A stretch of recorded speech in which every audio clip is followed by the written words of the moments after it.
같이 기도하시겠습니다.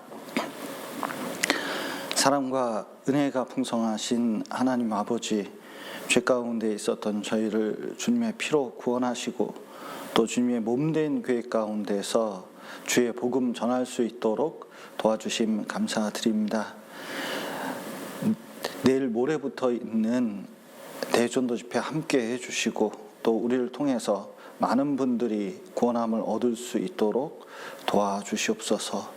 또 청년의 때에 구원받은 우리 형제 자매님들 더욱 주님을 갈망하고 또 주님 앞에 서갈 수 있도록 도와주시고 또 이 청년의 때에 힘있게 복음을 전하며 신앙생활 할 수 있도록 도와주시옵소서. 또 삶 가운데 여러 고난과 어려움이 있습니다. 그러나 청년의 때 주님 의지하고 이겨낼 수 있도록 도와주시고 또 내가 있는 신앙의 자리에서 물러서지 않고 또 하나님 앞에 더욱 믿음을 지키며 살아갈 수 있도록 도와주시옵소서. 오늘 교제 시종 주님께 맡기며 예수님 이름으로 기도드렸습니다. 아멘. 히브리서 보시겠습니다.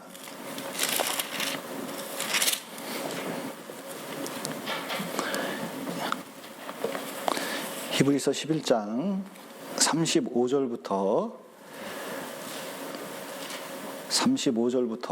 40절까지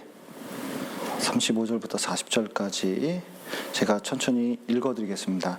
여자들은 자기의 죽은 자를 부활로 받기도 하며 또 어떤 이들은 더 좋은 부활을 얻고자 하여 악형을 받되 구차히 면하지 아니하였으며 또 어떤 이들은 희롱과 채찍질 뿐 아니라 결박과 옥에 갇히는 시험도 받았으며 돌로 치는 것과 톱으로 켜는 것과 시험과 칼에 죽는 것을 당하고 양과 염소의 가죽을 입고 유리하여 궁핍과 환난과 학대를 받았으니 이런 사람은 세상이 감당치 못하도다.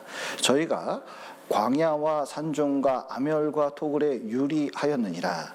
이 사람들은 다 믿음으로 말미암아 증거를 받았으나 약속을 받지 못하였으니 이는 하나님이 우리를 위하여 더 좋은 것을 예비하였은즉 우리가 아니면 저희로 온전함을 이루지 못하게 하려 하심이니라. 이제 어머니 원래 있다나 이제 청년회 때 히브리서 11장을 이제 계속 해왔었는데 이제 마지막 부분을 이제 다루게 됐습니다. 특히 히브리서 11장에 보면 에돔 동산 이후 아벨부터 아담은 믿음이 필요 없었겠죠. 그 아벨부터 현재까지 이제 믿음의 계보에 대해서 쭉 말씀을 해주고 계십니다. 그런데 실제 인물을 거론해서 그 믿음에 대해서 계속해서 설명하는 것은 믿음은 다른 것이 아니에요. 사람들은 자꾸 마음가짐, 어떤 생각들만 믿음으로 생각하는데 그것이 아니라 그 이상입니다. 무엇이냐면 믿음은 히브리서 11장 1절에 뭐라고 됐죠? 믿음은 바라는 것들의 실상이요 보지 못하는 것들의 증거니. 그래서 실상과 증거 무슨 뜻이죠? 실제라는 뜻입니다. 그러니까 삶 가운데서 실제로 증명되고 입증돼야 된다는 것을 보여주고 있어요. 그래서 구체적으로 히브리서 11장에서 일일이 인물을 거론하고 그 내용을 살펴본 이유는 믿음이 있었기 때문에 실제로 이렇게 산 것이라는 것을 보여주고 있습니다. 특별히 많은 어려움 속에서도 자기 믿음을 지키고 또 많은 믿음의 승리를 가져온 것을 볼 수가 있습니다. 특별히 히브리서 11장 32절로 34절까지는 한번 보시면 여기 32절 보시죠. 히브리서 11장 32절 보시면 내가 무슨 말을 더 하리요? 기드온 바락, 삼손, 입다, 사사들이죠. 사사기 때 있던 인물들입니다. 다윗과 사무엘과 및 선지자들의 일을 말하려면 내게 시간이 부족하리로다. 저희가 믿음으로 나라를 이기기도 하며 의를 행하기도 하며 약속을 받기도 하며 사자들의 입을 막기도 하며 불의 세력을 멸하기도 하며 칼날을 피하기도 하며 연약한 가운데서 강하게 되기도 하며 전쟁에 용맹되어 이방 사람들의 진을 물리치기도 하며. 여기 32절에서 34절까지의 내용을 보면 믿음의 선진들이 믿음을 가지고 어떻게 믿음의 승리를 가져갔는지 보여주고 있습니다.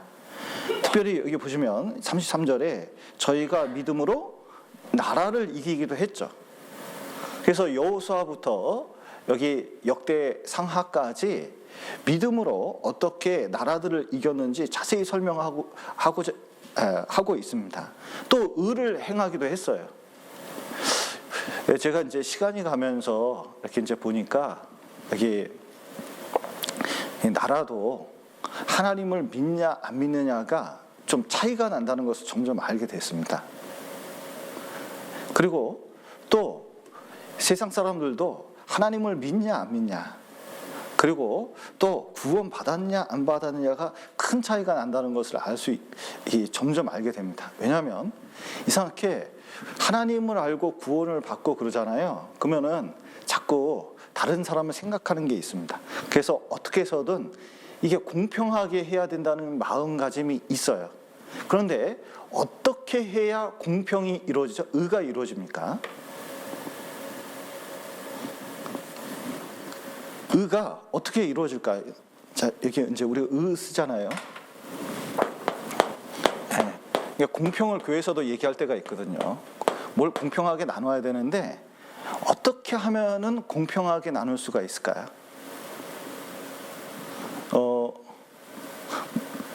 예를 들어 볼까요? 아버지가 3억짜리 집이 있고 땅이 2.5억짜리가 있고 그 다음에 주식이 얼마나 할까요? 한 7억 정도 있다고 치죠. 그러면은 쉽게 해볼까요? 자, 그러면은 땅이 3억짜리가 있어요. 삼형제가 있습니다. 그러면은 이거를 똑같이 나누는 방법이 뭡니까?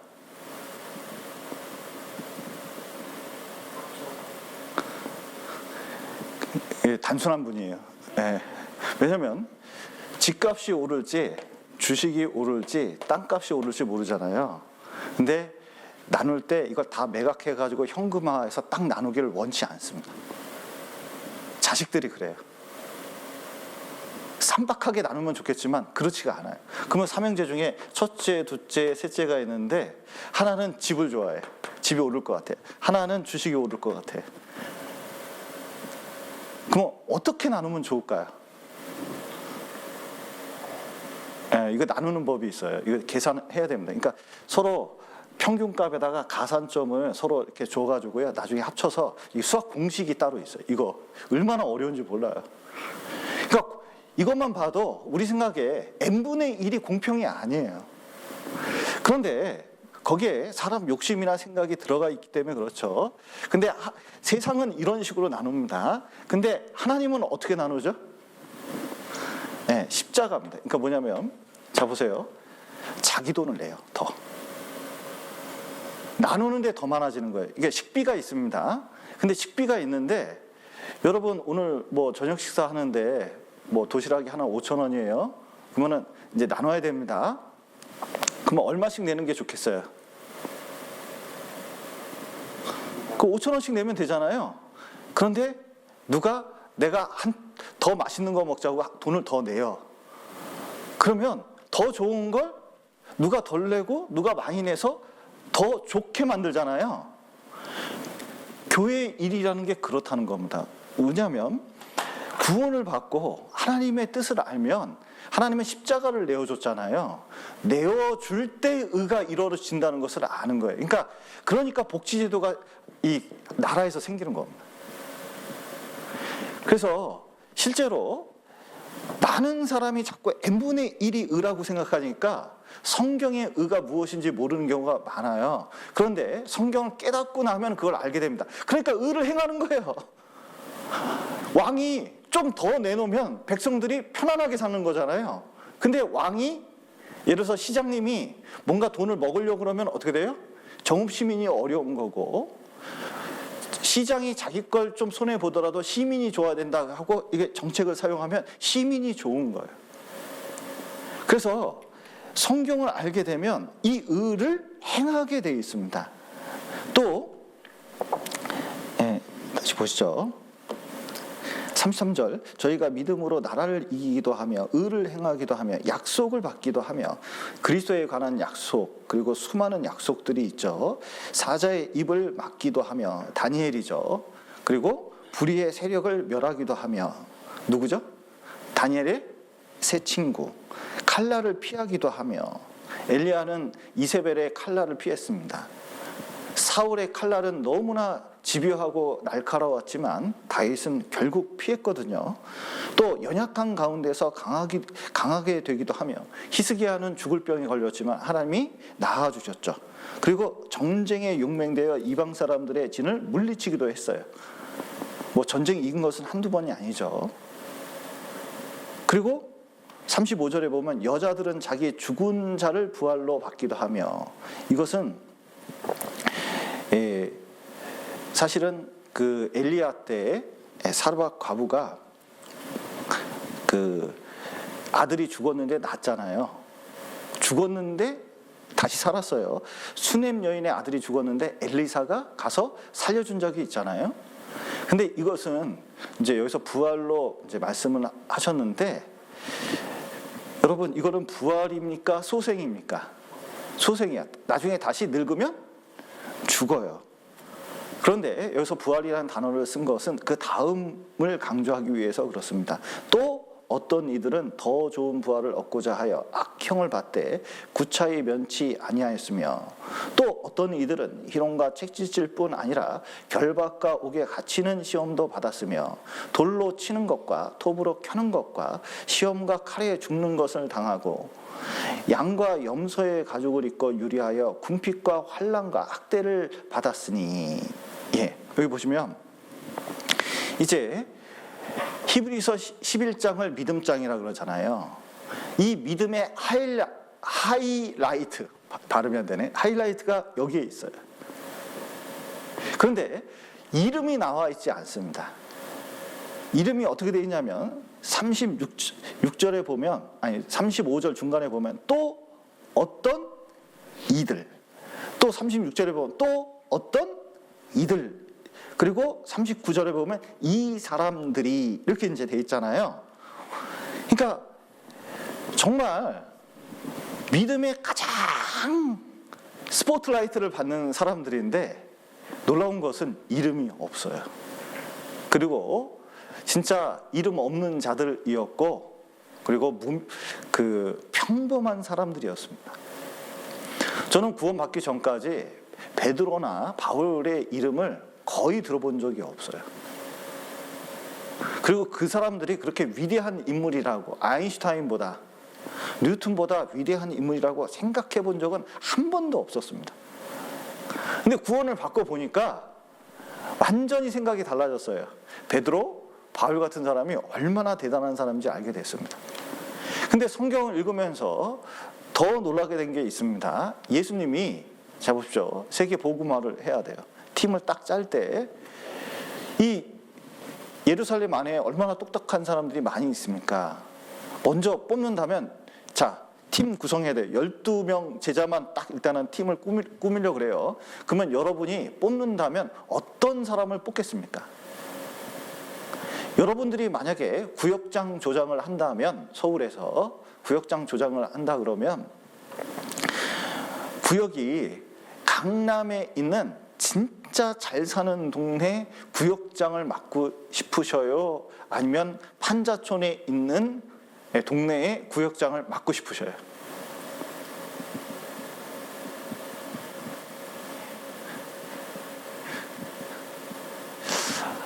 그럼 쉬운 말로 할까요? 목사가 됐어요. 그러면 여러분 목사가 됐는데, 여러분 그 광주교회, 전주교회 큰 도시 목사가 되고 싶습니까? 아니면 그 울릉도 목사가 되고 싶습니까? 다음 주에 노학교회 가는데 노학교회 목사가 되고 싶습니까? 사람 생각에는 큰 게 좋다고 생각을 하잖아요. 그리고 학력도 있고 머리도 똑똑하고 뭐 능력도 있고 그런 사람들 탐침 딱 꾸며가지고 그냥 예루살렘부터 바람을 일으켜서 샥 바꾸면 안 되겠어요? 근데 예수님이 택한 제자들을 보면 지극히 평범한 사람이에요. 예수님도 뭘 가르쳐줬는데 분명히 예화까지 들어서 설명을 해줬거든요. 자꾸 까먹어.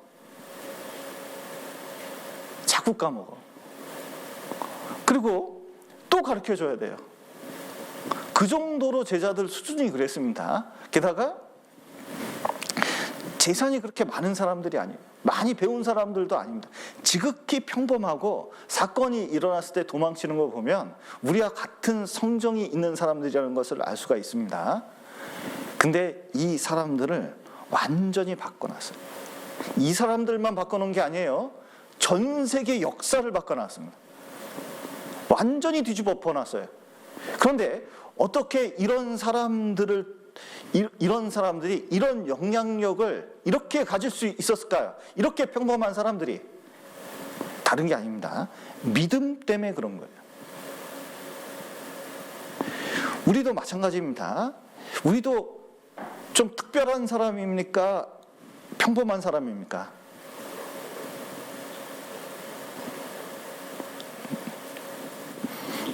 특별한 사람인데 속으로는 평범한 사람인가? 아니면 평범한 사람인데 특별한 사람인가? 헷갈릴 수 있지만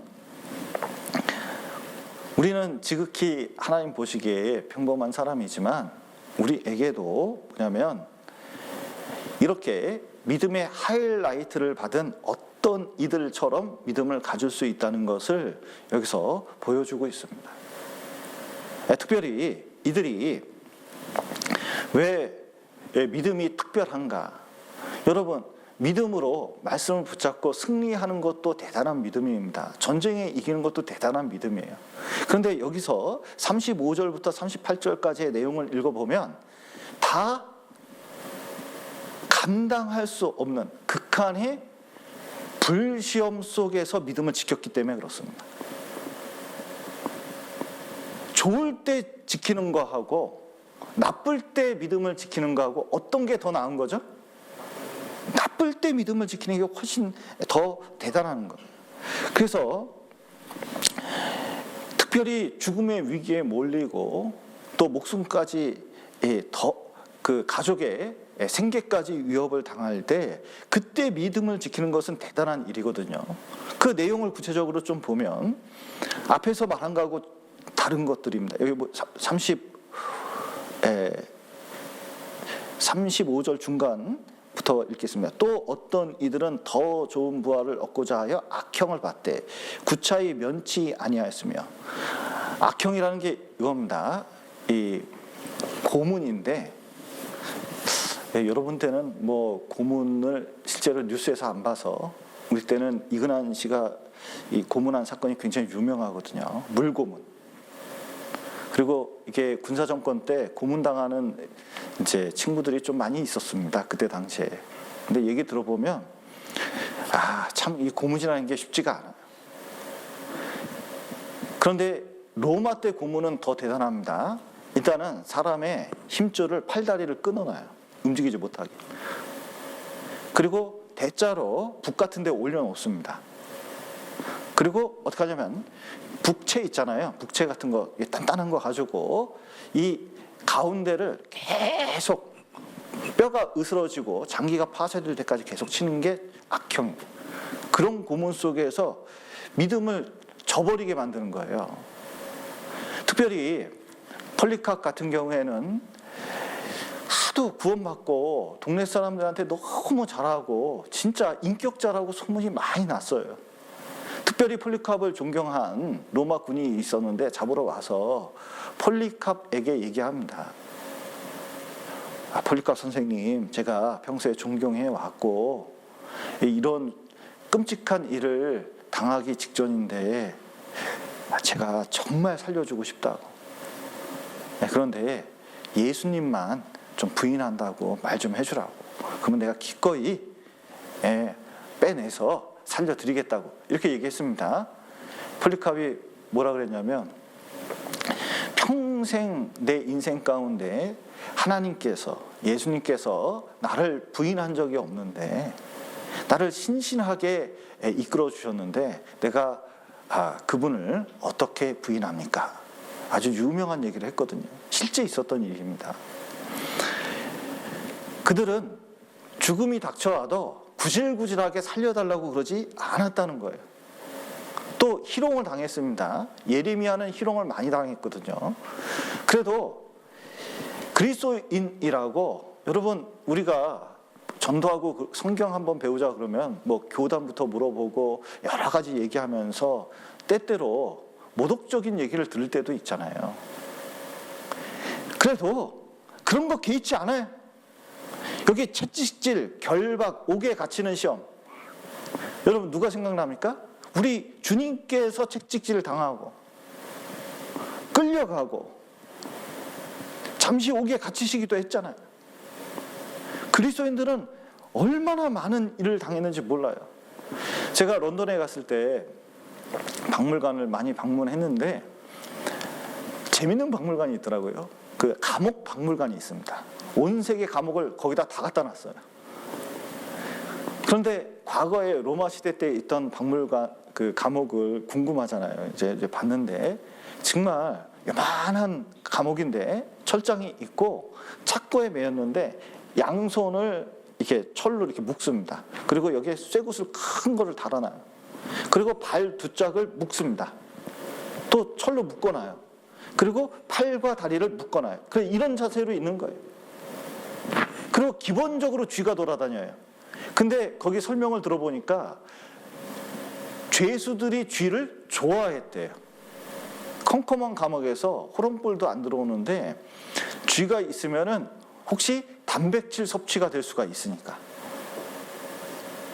어떤 사람은 쥐를 애완용으로 키우기도 하고 너무 외로워서. 그러니까 쥐를 좋아했다는 거예요. 그런 곳에서 바울 사도는 정말 오랫동안 추운 감옥 속에서 그 전도했습니다. 또 돌로 치는 것과 스가랴는 돌에 맞아서 죽었다고 알려져 있습니다. 신약 성경에서는 스데반이 돌 맞아 죽었죠. 또 톱으로 켜는 것, 이사야가 이렇게 죽었다고 알려져 있는데 이게 다리를 밧줄로 딱 잡아가지고 위로 이렇게 올립니다. 그럼 거꾸로 되잖아요. 그럼 톱을 가져와서 가운데를 자르는 게 톱으로 켜는 거예요. 그러니까 얼마나 잔인하게 죽었는지 몰라요. 그리고 여기 양과 염소의 가죽을 입고 유리했고, 그리고 궁핍과 환난과 학대를 받았다 이렇게 이제 돼 있는데, 뭐냐면 유대인 생각해보면 금방 알 수가 있습니다. 가는 곳마다 쫓겨났잖아요. 개토 같은 데 거주했잖아요. 그리고 나중에 수용소 갇혔잖아요. 크리스찬이라고 로마 시대 때는 이 로마 네로 황제가 어느 날 미쳐가지고, 야, 이 도시가 이게 뭐냐, 이거 다 나무로 짓고 이거 벽돌로 참 아름답게 지었는데 이게 너무 오래됐는데 어떻게 생각하다가 불을 냈다는 유명한 얘기가 있잖아요. 대화자가 났는데 샥 태워놓고 그 불타는 장면을 보면서 하프를 키면서 노래했다는 그 유명한 이야기가 있잖아요. 미친놈이죠. 많은 사람은 죽어가는데, 그런데 그 다음날 되니까 난리가 났잖아요. 그러니까 이 시민들이 가만히 있을 수가 있어요? 근데 로마 황제가 어떻게 했습니까? 그 죄를 다 그리스도인에게 덮어 씌웠잖아요. 그 다음부터 생기는 그 학대는 이루 말할 수가 없습니다. 쫓겨나고, 진짜 저쪽 그 석회암 있는 산 같은 데는 굴을 파가지고 산에다가 굴을 파서 집을 만든 게 아직도 있습니다. 카타콤 가보셔요. 그 밑을 파가지고 300년 동안 살았어요. 자손 대대로 산 겁니다. 그러니까 어마어마한 핍박이 있었습니다. 지금 크리스찬들은 어떻습니까? 여러분, 우리는 복된 나라에서 복되게 이렇게 전하고 있지만 당장 북한에만 전도해 보셔요. 거기 가면 목숨을 걸지 않고는 예수라는 이름조차도 말하기가 쉽지가 않잖아요. 중국도 가보셔요. 중국 당국의 압력이 얼마나 센지 피부로 느끼게 됩니다. 완벽한 감시 이루어지고 있어요. 그리고 중동에서 전도해 보셔요. 한 사람 전도하기가 얼마나 어려운지. 그리고 어느 날 칼침 맞아가지고 죽을 수도 있어요. 파키스탄 지금 전도가 됐잖아요. 기독교 구역에서 전도를 해서 많은 목사님들이 구원을 받았는데, 그 파키스탄 목사님들 중에서는 저쪽 이슬람에 있는, 그리고 전쟁 중인 극도로 악한 지역에 가서 전도하려고 하는 사람도 얼마나 있는지 몰라요. 왜냐하면 전도의 열정이 있기 때문에 그렇습니다. 그래도 그런 압박에 굴하지 않아요. 놀라운 것은 그런 핍박하던 자가 사도 바울이었습니다. 근데 그도 구원받고 이런 핍박이 어떤지 잘 알고 있을 텐데도 그 핍박을 다 견디면서 죽을 때까지, 이 목 잘려 죽을 때까지 계속해서 복음을 전했죠. 여러분, 믿음이 있다면 이런 핍박 가운데서도 회유도 있고, 그리고 고통도 있고, 눈물 흘릴 일도 있는데 끝까지 감수하고 저항했습니다. 불시험에도 절대로 물러나지 않았어요.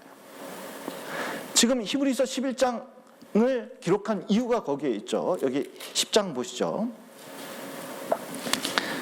히브리서 10장 38절입니다.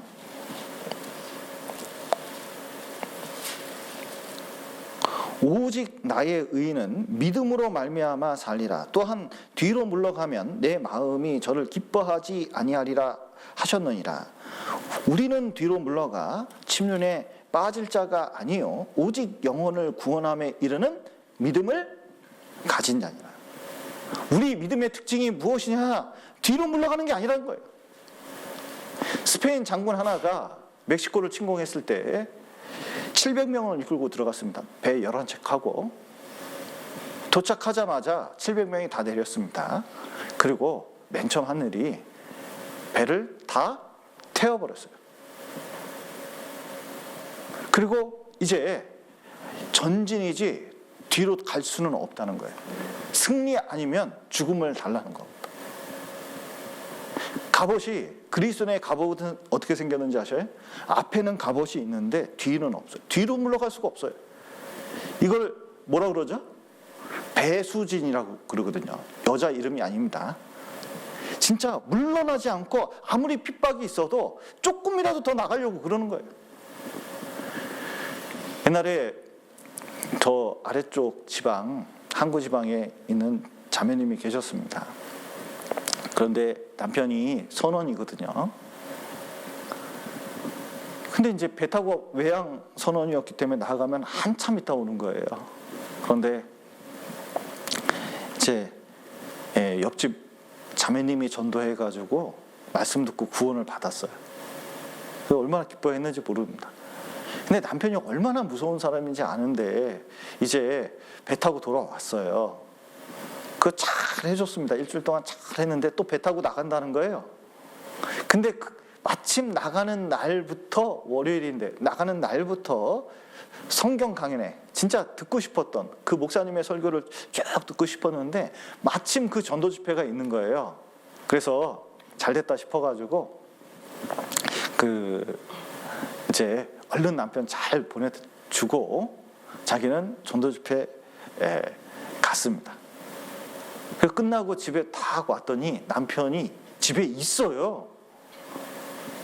그러더니 어디 갔다 왔냐고, 교회 갔다 왔더니까 네가 언제부터 교회 다녔냐부터 시작해가지고 막 핍박하기 시작하는데요. 그날 허리띠 풀러가지고 맞았대요. 얼마나 막 핍박을 하고, 이 자매님이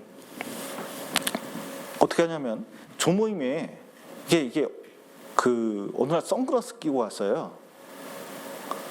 근데 왜 선글라스 꼈나 봤더니 맞아가지고 여기 멍들었어요. 여러분, 여기 맞아가지고 여기 멍들었는데 조모임 나올까요? 안 나올까요? 보통 가면 안 나올 거잖아요. 그런데 선글라스 끼고 나왔어요. 누가 물어봤습니다. 왜 그렇게 하고 보통 안 나와도 되는데 왜 이렇게 나오셨냐 그랬더니 자기 여기 나와서 말씀 듣고 교제 안 하면 못 산다고. 그거 아니면 내 신앙 지킬 수 없다고. 나는 다른 건 몰라도 이 구원받은 거 이거 하나는 굳건히 지킬 거라고. 그리고 끊임없이 말씀을 붙잡고 끊임없이 이 모임에 나와서 교제하면서 이 갔다 오면 맞아. 얼마나 힘든지 몰라요. 이 남편이 그러고도 남편 전도 집회 듣자고 이렇게 얘기하니까요. 더 화를 돋죠. 그런데 이분이 이제 남편이 안 되겠는지 이혼 도장 찍자고. 본인 서류 다 만들어가지고 도장만 찍게 딱 만들어 왔어요. 몇 번을 이혼하자 그러는데 뭐 성경에 이혼하면 안 되잖아요. 그래서 이제 교제하면서 상담해가지고 안 한다 그랬는데 이게 도가 이제 어느 수준 이상 딱 됐어요. 그러니까 이제 도저히 이거는 안 하면 안 되는 상황을 딱 만들어 놓고 도장 찍으라는 거예요. 그리고 하는 말이 너 인연 여기 오면 내가 너 죽여버린다. 딱 얘기했어요. 자매님이 이런 얘기 하는 거예요. 내가 여기 당신 보러는 안 온다고. 그런데 나 당신 전도하러는 올 거라고. 소리 이거 보면서요. 하도 기가 막혀서. 아니 나긋나긋하고 그리고 이렇게 센 여자가 아니었는데 어떻게 이렇게까지 될까? 분명히 약한데 너무너무 세다는 거예요. 가만히 생각해 보면서 이 남자가 그렇게 대단한 남자가 뭐냐면 내가 한번 더 이혼 도장 찍기 전에 한번 들어주마. 그래가지고 이 교회에서 말씀 들었거든요. 그 주에 구원받았어요. 그 다음에 인꼬 부부 됐다는 전설 같은 이야기가 있습니다. 그런데 정말 어떻게 그런 나긋나긋한 진짜 그 자그마한 자매님이 어떻게 이렇게 바닷바람 맞아가면서 아주 싸나운 남편의 이 핍박을 이겨낼 수 있었을까요? 다른 게 아닙니다. 그 믿음이거든요. 이런 믿음은 감당할 수가 없어요. 그래서 히브리서 11장 보시죠. 11장 38절. 이런 사람은 세상이 어떻게 한다고요? 감당치 못하도다. 예. 왜 감당을 할 수가 없냐면 이 세상에 있는 것이 아니에요. 여러분, 우리 받은 구원은 이 세상 것이 아닙니다. 차원이 다른 믿음이에요. 이 세상을 초월한 믿음입니다. 그래서 여러분 보십시오. 예수님은 이 세상뿐이 아니었어요. 완전 초월자였습니다. 하나님이시잖아요. 그 예수님이 우리 안에 있는 거잖아요. 믿음을 통해서 우리 안에 있고 하나님은 더군다나 말할 게 없고 우리 안에 있는 성령님이 그렇습니다. 여러분, 우리가 읽고 있는 이 성경 말씀 보십시오. 이 세상 것이 아니에요. 그래서 실제로 우리 안에 있는 것은 여러분, 세상 사람이 되게 보기에는 만만해 보여요. 구원받은 사람 진짜 만만하게 보입니다. 그러나 부딪힐 때 그 저항감은 이루 말할 수가 없어요. 회사의 압력도, 학교 친구들, 선배들의 압력도 모두 이겨낸 거. 바로가 볼 때는 어느 날 목사 같은, 그러니까 대통령이 있는데 목사 같은 사람 하나 딱 온 거예요. 그리고 바로는 그때 당시에 가장 강력한 왕이었습니다. 근데 노인네 하나가 와가지고 지팡이 짚고 와가지고 이스라엘을 애굽에서 풀어달라고 그러는 거예요. 너무 터무니없어서 말도 안 나와요. 이게 무슨 말? 게다가 아니 이스라엘 사람들과 어울리다가 이렇게 오면 모르겠는데 어디다 저쪽에서 목치다가 이스라엘하고 어떻게 오더니 여기 와서 얘기를 하잖아. 이게 말이 다 돼요? 보니까 돈도 없어, 백도 없어요. 다 늙은 노인네 하나가 지팡이 짚고 온 거예요. 그래서 바로가 보기에는 아무런 상대도 되지 않은 상대였습니다. 그런데 놀라운 것은 지팡이를 뱀으로 바꾸는 그 기적부터 시작해서 기적이 일어나기 시작하는데 갈수록 어떻게 되냐면 못 보내주려고 계속 붙잡는데 그럴 때마다 어떻게 하면 이게 재앙이 점점 세져요. 10가지 재앙까지. 10번째 재앙이 뭐예요? 장자 죽는 재앙. 사람을 싹 쓸어버립니다. 이게 쫙 죽여버리는 거예요. 그런데 장자를 싹 죽여버리는데 이상하게 안 죽는 집도 있어요. 어떤 집이 안 죽죠? 네, 피 발린 집. 분명히 약해 보이는데 죽음의 권세도 이길 수가 없어요. 여러분, 세상 사람들은 저렇게 대단한 것 같아도 대통령부터 저 밑에 있는 사람들까지 세상에서 유명하다는 사람들 보셔요. 대단한 것 같지만 죽음 찾아오면 다 쩔쩔맵니다. 쩔쩔매요. 공무원들 보셔요. 정치가들 딱 있으니까 보세요. 잘릴까봐 겁나서 그냥 고개 숙인 경우가 한두 번이 아니에요. 뉴스만 잘 봐도 알 수가 있어요. 그들은 잘릴까봐 걱정하고 때로는 죽을까봐 걱정하는 경우도 얼마나 많은지 모릅니다. 그런데 그리스도인들은 그런 거 별로 두려워하지 않아요. 부딪힐 때 놀랍게도 그것을 저항할 뿐만 아니라 계속적으로 버티고 있다는 것을 알게 됩니다. 왜 그러죠? 여기 한번 보시죠. 히브리서 11장 35절. 여자들은 자기의 죽은 자를 부활로 받기도 하며 또 어떤 이들은 더 좋은 부활을 얻고자 하여 악형을 받되 구차히 면치 아니하였으며, 예, 무엇이 있었기 때문에 그러냐면 더 좋은 부활. 여러분, 부활은 다 똑같은 거 아닌가요? 더 좋은 부활은 뭘까요? 앞에 있는 부활을 보다 더 좋은 부활입니다. 그러니까 사람이 죽다 살아나는 것보다 더 좋은 게 뭐죠? 영원한 부활. 예수님처럼 부활하는 거. 죽음을 초월한 거죠. 그러니까 죽어도 좋다는데 죽으면 더 좋다는데 이길 수가 없는 거예요. 여러분, 저희 옛날에 어렸을 때 동네 아이들이 동네 싸움을 많이 했습니다. 뭐 옛날에 시라손이니 김두한이니 그런 거 보고 자란 세대라 막 이렇게 막 태권도 배워가지고 막 서로 싸우기도 하고 막 그러거든요. 근데 학교 다닐 때 짱 먹는 애 있잖아요. 주먹, 대장. 그런데 이런 애들의 특징이 뭐냐면 아주 등치 좋고 힘께나 쓰는 애들이 그렇게 많지 않았어요. 어떤 애는 키가 또 작고 야리야리한 애가 이 짱을 먹는 경우가 종종 있습니다. 왜 그렇죠? 아우, 교실에서 면도날 씹어 먹는데 이거 어떡할까? 퇴하면 피하 한 개 탁 나는데 어떡할 거야 이거? 싸워가지고 코피 터졌는데 보통 남자들은 어렸을 때 코피 터지면 끝난 거잖아요. 근데 코피 터져도 덤벼. 게다가 오늘만 덤비는 게 아니에요. 일주일 내내 찾아와서 싸움을 거는 거예요. 그러면 한 일주일 지나면 어떻게 되는지 아세요? 그 조그마한 애한테 내가 졌다.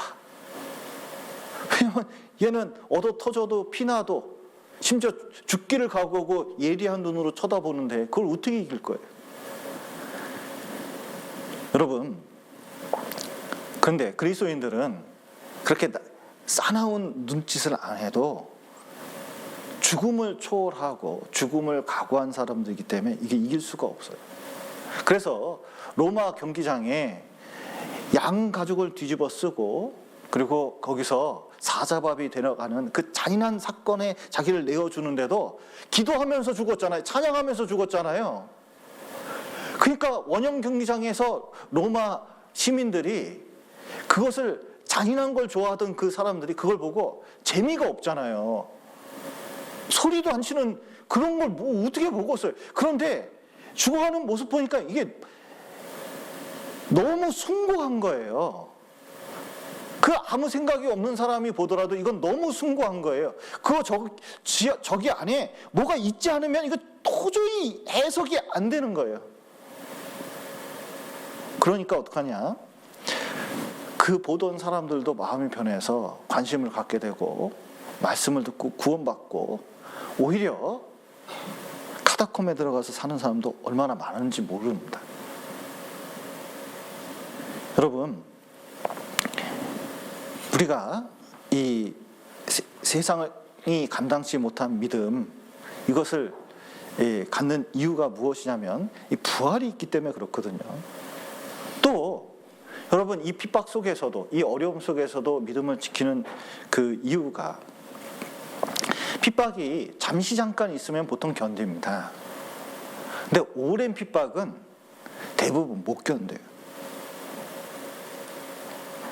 그런데 그리스도인은 이런 악한 환난도 끝까지 견뎠다는 거예요. 그게 고중부로 나와 있습니다.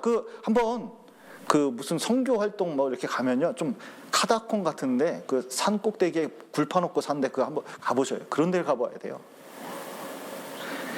그러면 그 속에서 죽을 때까지 그냥 햇볕도 못 보고 사는 사람들이 얼마나 많은지 몰라요. 그런데 사람이 기대라는 게 있잖아요.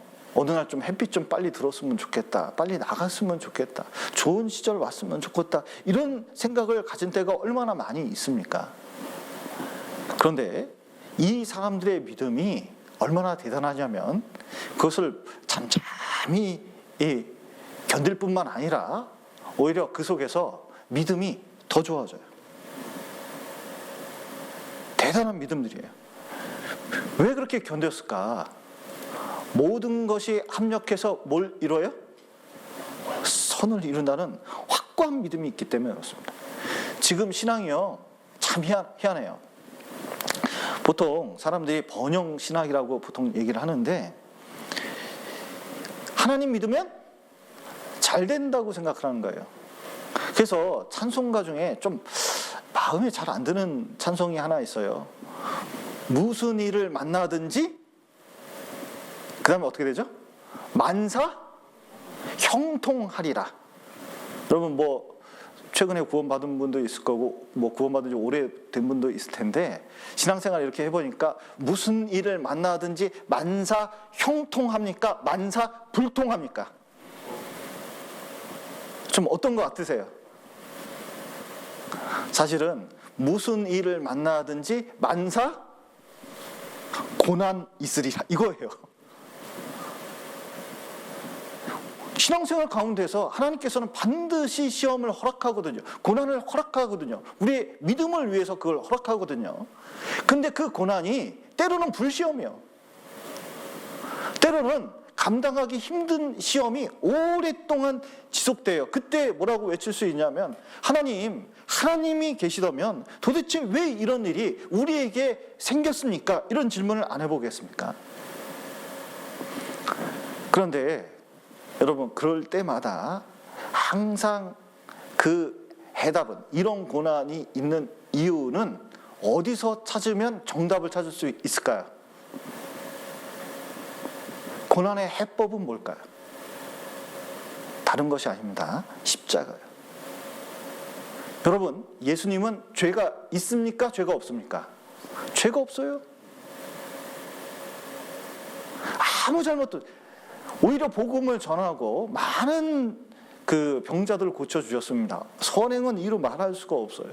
그런데 죽을 죄가 뭐가 있다고 그 잔인한 십자가에 죽겠습니까? 우리는 정답을 알고 있죠. 놀랍게도 우리 구원을 위해서 십자가가 있었던 거예요.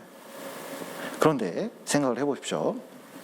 재미있는 것은 예수님은 아무 잘못이 없었는데도 거기에 하나님께서 아무 죄 없는 것을, 세상이 악하니까 그 악한 무리들이 예수님을 악하게 십자가에서 죽여버렸습니다. 그러면 그 악을 구원하는데 썼잖아요. 그래서 잠언 성경에 보면 뭐라고 말씀하시냐면, 여호와께서 온갖 것을 그 시음에 적당하게 지으셨나니 악인도 악한 날에 적당하게 하셨느니라 그랬는데, 구원을 위해서 하나님께서는 이런 악한 일을 허락할 때가 있습니다. 근데 많은 사람들은 뭐부터 물어보냐면, 악한 일을 당하면 항상 이유부터 물어봐요. 왜 나에게 이런 일이? 어찌 이런 일이? 그리고 원인을 생각해 보려고 그럽니다. 저 인간 때문에 그런가? 환경 때문에 그런가? 문제를 해결하려고 하는데 그게 아니에요. 실제로는 가장 중요한 게, 하나님께서 이것을 허락하셨을 때는 우리 믿음을 위해서 얼마나 많은 이유 때문에 이것을 허락했는지 몰라요. 어떤 아이가 아버지에게 매를 맞았습니다. 세게 맞았어요. 그러니까 때리는 아빠도 마음이 아팠거든요. 때린 다음에 아이에게 얘기했습니다. 아이, 아팠지? 이렇게 이제 얘기를 하면서 좀 힘들지 않았어? 이렇게 물어보니까 그렇지 않다는 거예요. 아빠가 나 사랑해서 때린 거잖아요. 나 고쳐주려고 때린 거잖아요. 그러니까 이 아빠가 이 아이를 착 안아주는 거예요. 아이도 압니다. 아빠가 나를 때린 것은 다는 이해는 안 가지만 이게 좋은 것이라는 걸 알잖아요. 때때로 하나님께서 이런 핍박을 허락하시고 어려움을 허락하셨을 때 기억해야 될 게 있습니다. 나는 다 이해는 안 돼요. 그렇지만 반드시 여기에는 이유가 있다는 걸 알아야 됩니다. 여러분, 아픈 것이 고통으로만 생각한다면 절대로 치과를 가지는 않을 겁니다. 환자가 의사를 찾아가지는 않을 거예요. 그러나 아픔이 있지만 그 뒤에 반드시 아픔을 제거하고 우리를 낫게 할 거라는 확실한 그 생각이 있기 때문에 의사를 찾아가잖아요. 하나님도 분명히 우리에게 해당하는 그 악을 없앨 뿐만 아니라 놀라운 것은 우리를 회복시킬 게 틀림없습니다. 그래서 하나님이 이 핍박 가운데 오랫동안 되더라도 여러분, 약속을 믿어야 돼요. 하나님은 유대인 환란을 허락하셨습니다. 너무 길었어요. 2000년 역사가 있습니다. 그러나 2000년이 지난 지금에 그것을 회복시키고 계십니다. 그 악을 선으로 돌리고 있어요. 그래서 여기 히브리서 11장 39절 40절 보시면, 이 사람들은 다 믿음으로 말미암아 증거를 받았으나 약속을 받지 못하였으니 이는 하나님이 우리를 위하여 더 좋은 것을 예비하였은즉 우리가 아니면 저희로 온전함을 이루지 못하게 하려 하심이니라. 말씀하신 것처럼 이 사람들은 약속을 받지는 못했어요. 예수님이 오실 거라는 건 알았지만 예수님이 오신 걸 본 적이 없습니다. 그래도 이 핍박을 견뎠습니다. 왜냐하면 그렇게 구원이 이루어질 걸 알고 그렇게 한 것이에요. 그리고 이 더 나은 부활을 우리가 이제 이런 핍박이 있을 때 갈망할 필요가 있습니다. 여러분, 이제 빅터 프랑클이나 그 아우슈비츠에서 들어간 그리스도인들이 있습니다. 유대인이 아닌데도 들어가서 고생한 사람들도 있어요. 근데 이 사람들이 이제 복음을 전하고 이렇게 했을 때 많은 분들이 아우슈비츠에서 나왔을 때 물어봤답니다. 거기서 믿음 잃어버리지 않았느냐, 그 큰 환란 속에서. 이렇게 이제 물어봤더니 그 생존자가 빅터 프랑클이나 많은 사람에게 얘기하더래요. 왜 거기서 믿음을 잃어버리냐고. 작은 불은 비가 오면 꺼지지만 큰 불은 오히려 비가 오면 불이 더 커진대요. 여러분, 약한 믿음은 자그마한 고난에 쉽게 넘어질 수 있지만 오히려 믿음이 강하잖아요. 엄청난 핍박에도 살아나게 되어 있습니다. 왜? 이 세상에 소망을 두는 게 아니라 영원한 천국에 소망을 두기 때문에, 더 나은 부활을 바라고 있기 때문에 그런 거예요. 시편 73편에 이렇게 이제 보시면 이런 내용이 나옵니다. 아삽이 이렇게 보니까 이해가 안 가, 이해가. 아니, 악인들은 어떠냐면 세상에 복권을 샀는데 당첨이 100개나 돼. 또 이 악인들은요, 집을 샀는데 집값이 자기가 산 것만 올라. 게다가 결혼을 했는데 미남을 만나고 자식을 낳는데 아들 쌍둥이를 낳고, 옛날에는 아들 쌍둥이가 복이었는데 요즘은 좀 생각이 달라질 수도 있어요. 그런데 어쨌든 뭐 하는 일마다 잘 되네. 그런데 나는 하나님 이렇게 진짜 깨끗하게 믿고자 자기를 수양하면서 진짜 주님을 위해서 열심히 사는데 아침마다 징계야. 아침마다 분초마다 힘들어. 이렇게 힘들 수가 없어요. 하나님이 계시다면 나같이 구원받고 하나님 말씀대로 살려고 하는 사람은 축복을 듬뿍듬뿍 주고, 저기 저 악한 사람 눈 진짜 저 악한 사람은 진짜 가다가 다리 뭉댕이가 부러지고 막 그래야 될 건데, 하는 일마다 잘 돼가지고 지가 하나님처럼 막 큰 소리 뻥뻥 치면서 살면 나처럼 살아야 된다 그러고 막 돈이 엄청나게 모여드는 거예요. 또 그냥 막 소리 했었고, 주변 사람도 아이고 구원받아서 저렇게 산다고 막 욕도 먹고 그러니까 진짜 어찌 이런 일이 이러고 있는 거예요. 해답 어디 있습니까? 해답 어디 있죠? 시편 73편 한번 보실까요?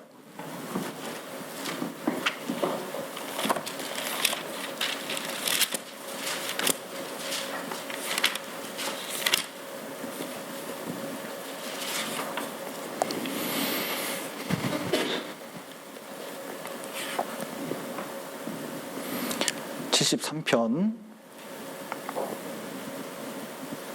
16절부터 제가 읽겠습니다.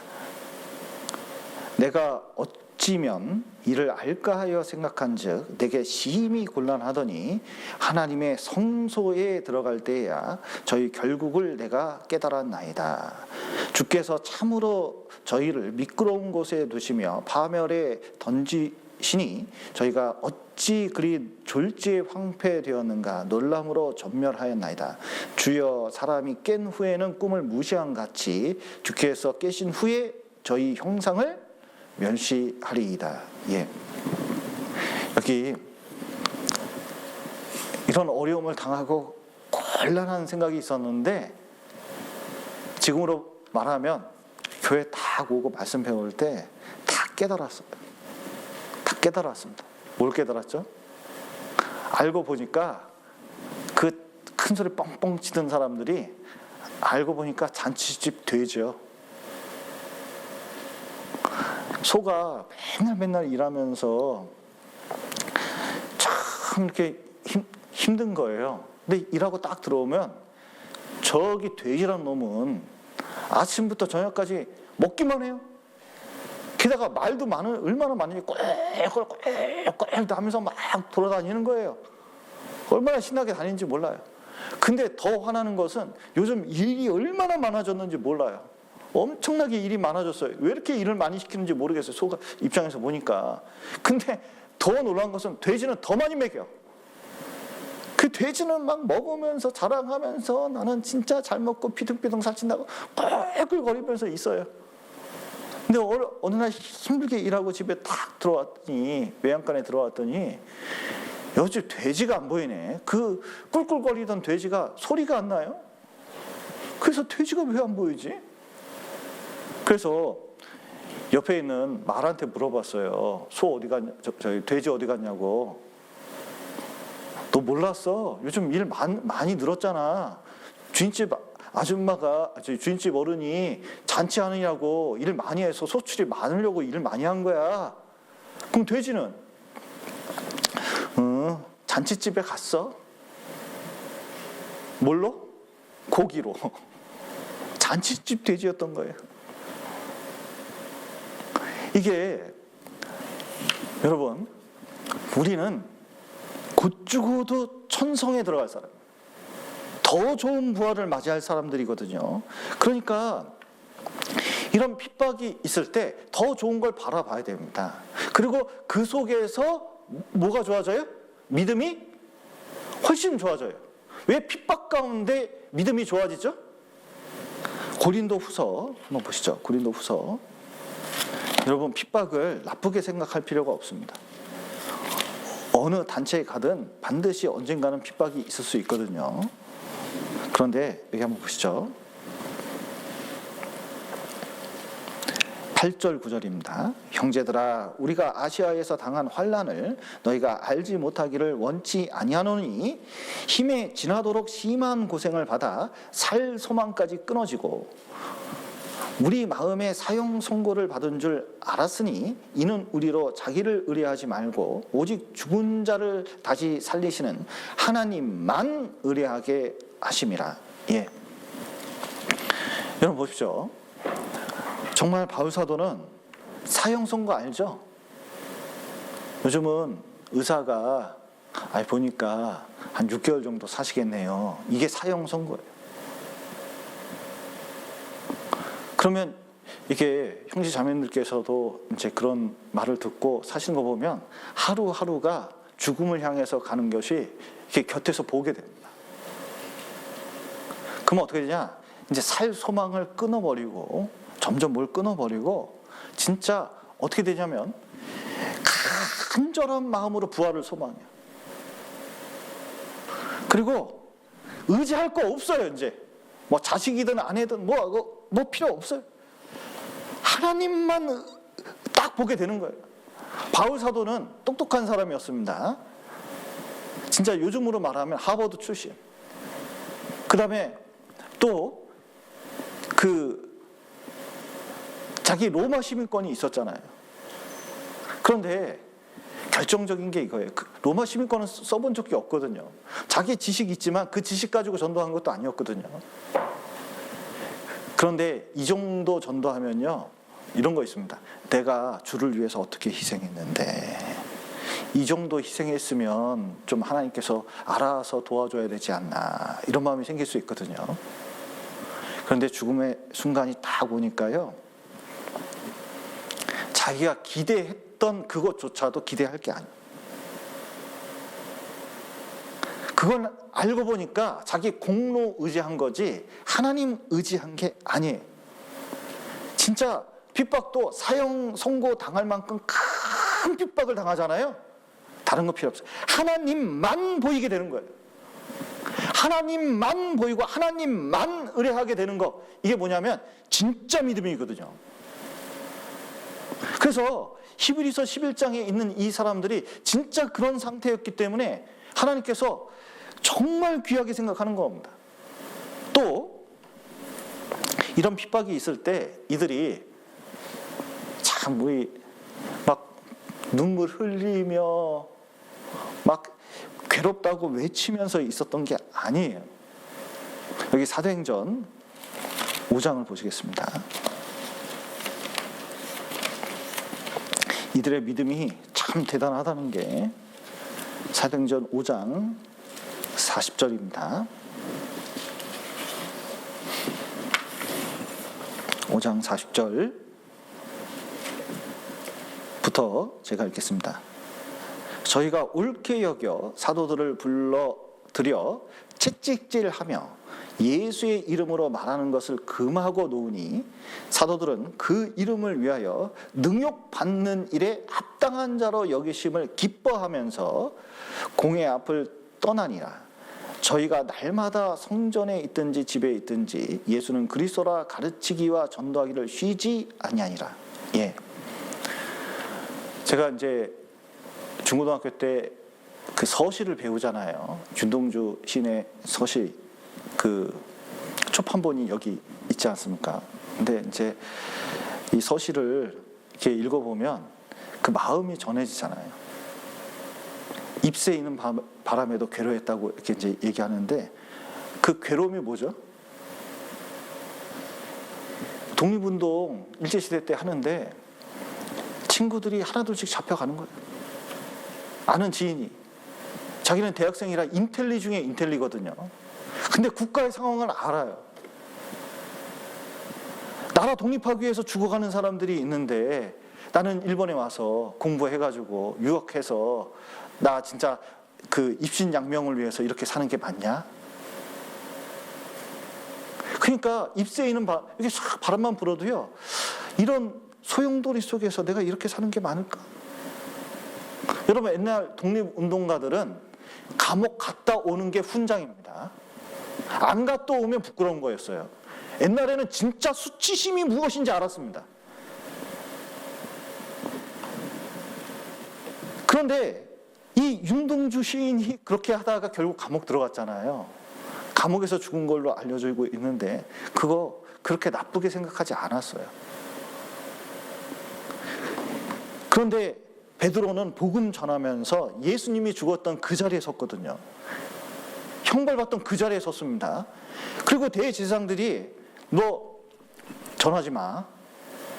네 스승 예수가 죽었던 것처럼 죽는 거야. 협박을 했습니다.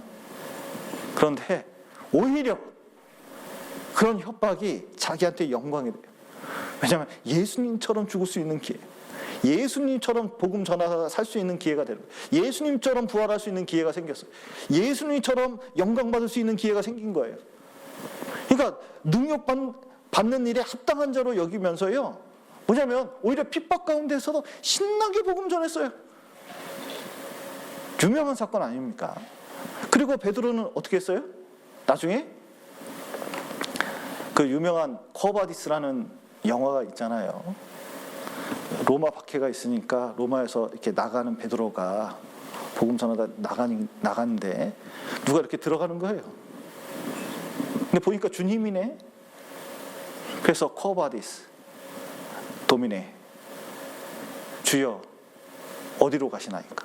그랬더니 너는 그 환난을 피해서 가지만 나는 거기에 전도할 사람이 있기 때문에 이 십자가를 지고 간다고. 그게 코바디스잖아요.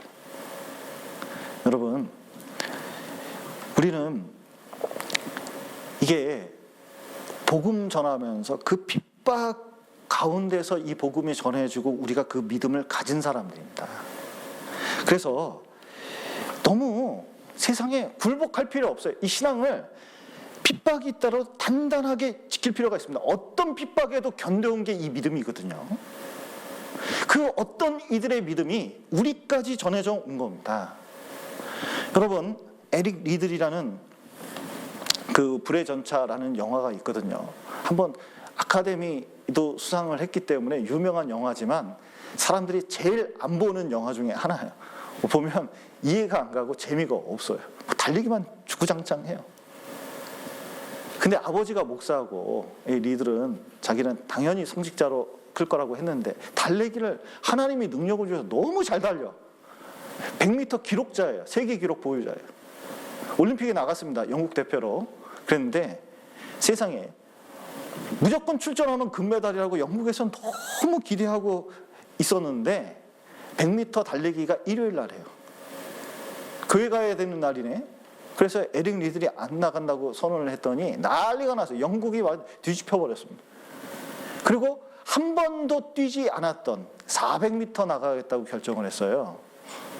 여러분, 100m 달리기하고 400m 달리기는 호흡부터 시작해서 주법이 완전히 틀리거든요. 그런데 400m 나가겠다는 거예요. 그리고 1600m도 나갔어요. 계주도 나갔습니다. 그런데 결국은 400m에서 세계 기록으로 우승을 해요. 그리고 하나님께 영광을 돌렸습니다. 마지막 장면이 제일 감동적인데 이 공산당이 있는 그 나라에 가서 복음을 전하다가 순교했어요. 여러분, 우리는 2000년 역사 가운데서 핍박이 없었던 때가 없습니다. 그러나 참 이 시대는 여러분 복 받았어요. 우리나라는 2000년 역사 가운데서 한 사람이 태어나서 죽을 때까지 전쟁이 없었던 때가 한 번도 없었어요. 우리나라는 계속된 외세의 침략이 있었습니다. 근데 태어나서 죽을 때까지 전쟁을 안 볼 수 있는 유일한 시대가 지금 시대. 이렇게 잘 살던 시대도 역사상 한 번도 없었어요. 게다가 이렇게 확실한 복음을 받은 적도 한 번도 없었어요. 그런데 놀라운 것은 너무 편해요. 너무 편해요. 그리고 너무 이런 믿음을 상상할 수 없는 시대가 됐다는 게 오히려 불행한 것이 아닌가 생각할 때도 있습니다. 여러분, 생활 가운데서 정말 타협하지 않고 진짜 세상에 저항하면서 아무리 핍박이 있더라도 이 복음 지키면서 진짜 이 어떤 이들의 믿음을 우리가 지키면서 더 나은 부활을 바라보면서 살아갔으면 좋겠습니다. 같이 기도하시겠습니다. 사랑과 은혜가 풍성하신 하나님 아버지, 죄 가운데 있었던 저희를 주님의 피로 구원하시고 또 몸된 교회 가운데서 이렇게 복음 전할 수 있도록 도와주심 감사드립니다. 이 청년의 때에 어떤 이들의 세상을 초월한 믿음을 우리도 가질 수 있도록 더욱 도와주시고 또 세상의 유혹과 핍박에 물러서지 않고 저항하며 믿음 지키며 살아갈 수 있도록 도와주시옵소서. 또 다음 주간 있는 대전도 집회 함께 해주시고 또 우리를 통해서 많은 구원의 역사가 나타날 수 있도록 도와주시옵소서. 귀한 시간 허락하신 감사드리며 예수님 이름으로 기도드렸습니다. 아멘.